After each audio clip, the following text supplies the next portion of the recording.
Title IX. Content warning. The following module discusses rules and regulations pertaining to sexual assault, stalking, harassment, and other sensitive content. There are no explicit or detailed descriptions included in this module. We have done our best to keep the following information policy-focused and technically worded.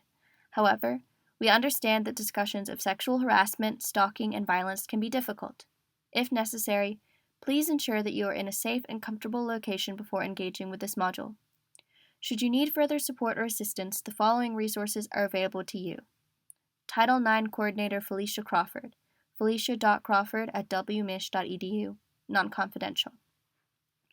WMU Syracuse Health Center Counseling Services, reachable at 269-387-1850, confidential. Behavioral Health Services Unified Clinics, reachable at 269-387-7000, confidential. Employee Assistant Program Human Resources, reachable at 269-372-4500 or 1-800-523-0591, confidential. YWCA Sexual Assault Program, reachable at 269-385-2869 for the office, or the 24-hour crisis line at 269-385-3587. The information in this module is important for providing full resources to your students. We ask that you pay close attention so that if a student ever approaches you with a Title IX related issue, you can refer back on what you have learned. What is Title IX? Title IX is a federal law established in 1972, initially intended to prevent discrimination on the basis of sex. The specific wording is as follows. No person in the United States shall, on the basis of sex, be excluded from participation in, be denied the benefits of, or be subjected to discrimination under any educational program or activity receiving federal financial assistance. As an institution that receives state funding, Western Michigan University is required to adhere to Title IX. In the decades following its establishment in 1972, many universities have expanded Title IX with their own definitions to protect students from harassment and violence. Instead of solely focusing on sex-based discrimination, Western Michigan University also utilizes Title IX to cover gender-based violence and harassment. This module will guide you through the types of violations that fall under the jurisdiction of Title IX and will provide advice on what to do should you witness or hear about an incident. Title IX at Western. At Western Michigan University, Title IX covers sexual and gender-based harassment and violence, intimate partner violence, and stalking. The following parties are covered by and subject to Western's Title IX policies: WMU students, WMU faculty, staff, and administrators, members of the WMU Board of Trustees, consultants, vendors, and others engaged to do business with the university, guests and visitors, other third parties under circumstances within the university's control. The policy applies to prohibited contact that takes place on campus, in the context of an education program or activity of the university regardless of location, for example, service learning activities, study abroad, and internship programs, where both the complainant, the person filing the report, and the respondent, the other person or people named in the report, are members of the campus community, regardless of location, off campus when the conduct has continuing adverse effects on campus, or if the conduct occurs in an off-campus program or activity, and online and/or social media conduct may also violate this policy if it meets the definition of any form of prohibited conduct. The following conduct is prohibited at Western Michigan University. The attached definitions have been taken directly from the university's Title IX webpage. For further information, please visit wmich.edu/sexualmisconduct/scope. Sexual harassment. Any unwelcome sexual advance, request for sexual favors, or other unwelcome verbal or physical conduct of a sexual nature. Sexual assault. Having or attempting to have sexual intercourse with another individual by force or threat of force without consent or where that individual is incapacitated. Non-consensual sexual contact. Having sexual contact with another individual by force or threat of force without consent or where that individual is incapacitated. Sexual exploitation. when an individual takes non-consensual or abusive sexual advantage of another for one's own advantage or benefit, or to benefit or advantage anyone other than the one being exploited. Harm to others. Words or types of conduct that threaten or endanger the health or safety of any person, including physical abuse, verbal abuse, threats, intimidation, and/or harassment. Stalking. A course of physical or verbal conduct directed at another individual in a manner that could reasonably be regarded as likely to alarm, harass, or cause fear of harm or injury to that person or to a third party. A course of conduct consists of at least 2 acts. Intimate partner violence. Any act of violence or threatened act of violence against a person who is or who has been involved in a sexual, dating, domestic, or other intimate relationship with the respondent. Retaliation. Acts, words, or attempts to take adverse action against the complainant, respondent, or any other individual or group of individuals because of their good faith complaint or participation in an investigation and/or resolution of an allegation of prohibited conduct. While it is not necessary for you to memorize every single action, person, or location covered under the policy, it is important to know the basics of what Title IX covers and where to go for further information. Western Michigan University's Sexual Misconduct Policy webpage provides all necessary details and is available for you to refer back to at any time. Mandated reporting. If you are an employee of Western Michigan University and your job or position falls into the following categories, you are a designated official and thus a mandated reporter. Even if you are not a mandated reporter by law, the university encourages you to report any and all allegations of policy violations to the Title IX coordinator or designee. Below is a list of designated officials: the Board of Trustees, the President's Cabinet, deans, academic advisors, administrators and staff in intercollegiate athletics, human resources, residence life, the Office of Student Conduct, public safety, and institutional equity. Supervisors have a responsibility to report allegations or observations of employees engaging in covered behavior. Designated officials are required to keep all information they receive private. The definition of privacy as stated on Western Michigan University's Title IX website is as follows. Private information may only be shared with those university employees who are directly involved in the resolution of a report under this policy and who need to know the information in order to resolve the report. While not bound by legally privileged confidentiality, these individuals will be discreet and respect the privacy of all individuals involved in the process. Note: if the situation involves minors, all employees become mandated reporters.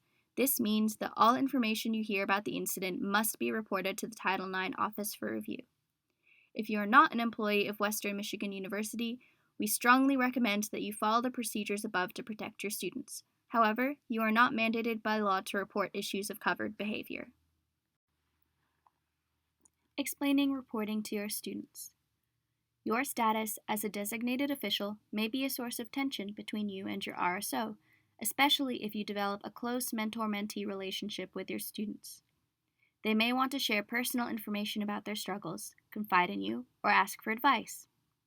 If you get the sense that a student is about to disclose knowledge of or experience with a Title IX violation and you are a designated employee, be sure to mention that you are a mandated reporter, which means that the details they share with you will eventually be reported to the Title IX coordinator or designee if the events described occurred at a location covered by the university's Title IX policy. Students may ask why you are required to report this information, especially if you are someone they trust. Feel free to explain to them that the designated official procedure is not designed to get students in trouble or to force students to come forward and file an official Title IX complaint. In fact, none of the information disclosed to the Title IX coordinator or designee will be shared outside the Title IX office. Instead, this procedure exists so that Western Michigan University can honestly and accurately report statistics about sexual violence and harassment on campus. These data help hold the university accountable for student safety. Furthermore, in the case of potential repeat offenders, this information may be relevant for the safety of multiple students. Therefore, it is necessary for designated officials to notify the Title IX office of all claims about potential violations. To report an incident, please navigate to WMU's How to Report an Incident webpage. There, you will find instructions and information regarding reporting. Furthermore, there is a link to the online incident reporting form, should you prefer to file your report digitally. Part 2. Kindness and Care. Checking on your students. As an advisor, it is your responsibility to ensure that your students feel safe within the context of their RSO. Experiences with Title IX violations can cause emotional distress for students and their loved ones. If you know or suspect that a student is dealing with a misconduct-related difficulty, questions such as, "Hey, I just wanted to check in. How are you doing?" and "Let me know if you need anything, okay?" can go a long way. Do not pry or pressure your students into sharing. Simply let them know that you are available as an advocate and resource should they need one. Survivors of sexual assault and other kinds of harassment can suffer from anxiety, depression, PTSD, and other kinds of mental health difficulties. Content warnings, caution with language, and discouraging others from making light of sexualized comments are always helpful for us to take care of our students. We never know what someone has been through and should not make assumptions about students or their needs. Cultural sensitivity. Our students come from diverse backgrounds and possess multiple unique identities. Therefore, they do not all experience hardship in the same way. A student of color may have a vastly different experience with a Title IX violation than a white student. A transgender student may have a different experience than a cisgender student. A student navigating a Title IX violation will already feel stressed, marginalized, and alone. Their Title IX-related struggles will only exacerbate any other personal struggles they may face due to misunderstandings from peers and community members about their identities and cultures.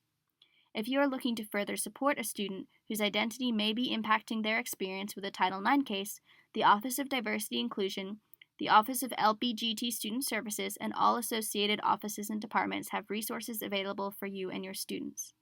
Feel free to visit their webpages or contact their staff for assistance. Please note that they too may be designated employees and thus mandated reporters. Part 3. Follow-up. Trainings and educational opportunities. Western Michigan University offers training throughout the academic year designed specifically for designated officials. These trainings serve to answer some of the questions a designated official might be asked and includes information on how to support a student or a colleague who reaches out for support. Navigate to the bottom of the Title IX Prevention, Educational, and Training webpage for more information. You will also find a list of other available training and educational opportunities on this webpage, including but not limited to the HEROES program and the Fighting Ignorance and Rape Through Education program. University Support Networks for Students. Students within your RSO may not be aware of the resources available to them. Below is a brief list of on-campus resources available to Western Michigan University students. Emergency resources. The WMU Department of Public Safety, reachable at 269-387-5555. Confidential counseling resources. The Syracuse Health Center, reachable at 269-387-1850, and Behavioral Health Services at Unified Clinics, reachable at 269-387-7000. Other resources. The Student Affairs Case Manager, reachable at 269-387-2150, and information and support resources. There's the Fireplace Service and Resource Center, reachable at 269-387-2990, the Office of Institutional Equity, reachable at 269-387-6316, and the Office of Student Conduct, reachable at 269-387-2160. Please visit the Title IX Office's Resources webpage for further information about these resources, as well as a detailed list of available off-campus resources. Upholding consent culture within an RSO. It is important to know what to do in a crisis situation, but it is also even more important to prevent the situation from ever occurring. If we encourage our students to uphold consent culture within their organizations and amongst their peers, we can reduce the risk of sexual violence or harassment.